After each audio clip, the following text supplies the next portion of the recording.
Do you gain more attack speed from Senna if you spread out your Lockets? Does negative armor increase damage taken? And can Zeri proc Sejuani's true damage more than once? Welcome to the third episode of the TFT Mythbuster series for set 9. Let's get started. Senna is one of the utility legendary units in set 9, and she has a unique trait called Redeemer. She grants every ally that receives a shield from any source a small attack speed buff that can stack for the rest of combat. The first myth I want to investigate goes like this. Spreading 2 Lockets on different units grants more attack speed from Senna. The idea behind this myth is that putting 2 Lockets on the same unit would only count as one large shield and therefore only grant the attack speed once. By splitting up the Lockets onto different units, the units will receive 16% instead of 8% attack speed. Let's watch the start of combat for 3 different fights. The first is our control group. We have a Senna on the board, give Locket to Kale, and we'll pay attention to Azir's attack speed. He goes from 0.75 to 0.81, which is exactly an 8% increase. In our next fight, we will give 1 Locket to Kale and 1 Locket to Azir. Now his attack speed increases to 0.87, which means he received a 16% increase. The real test is in the last fight. We give both Lockets to Azir and wait for the combat to start. His attack speed also increases to 0.87, the same as the previous example. This means it does not make a difference if you spread out your Lockets or not.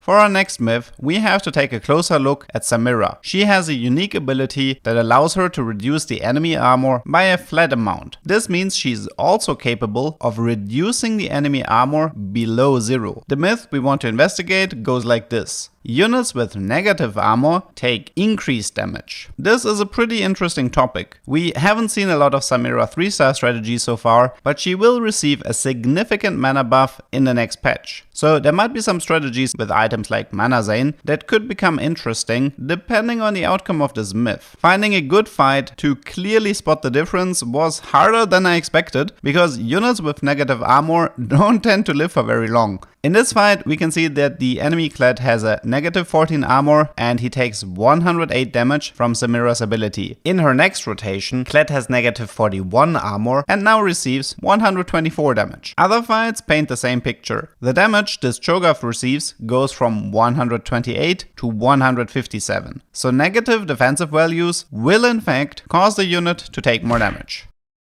For our last myth, we have to return to our good old Sejuani true damage passive. Zeri has a unique auto attack because she's not dealing damage once. Instead, her attack is split into 3 instances of damage. The myth states that Zeri can proc Sejuani's true damage 3 times with every attack. Well, lucky for me, I'm somewhat of a Sejuani expert at this point, so this shouldn't be too hard to figure out. Let's get ourselves an Eternal Winter, a Sejuani, and some Zeris. Here we can clearly see that Warwick has a Quicksilver, so I don't deal any true damage to him. I think we need a different fight. Okay, this one looks much more promising already. Watching the targets that get hit by Zeri, it's quite easy to make out that they do in fact get hit 3 times by Sejuani's true damage for every Zeri attack. So this does confirm the myth, but this strategy is still garbage. Good to know.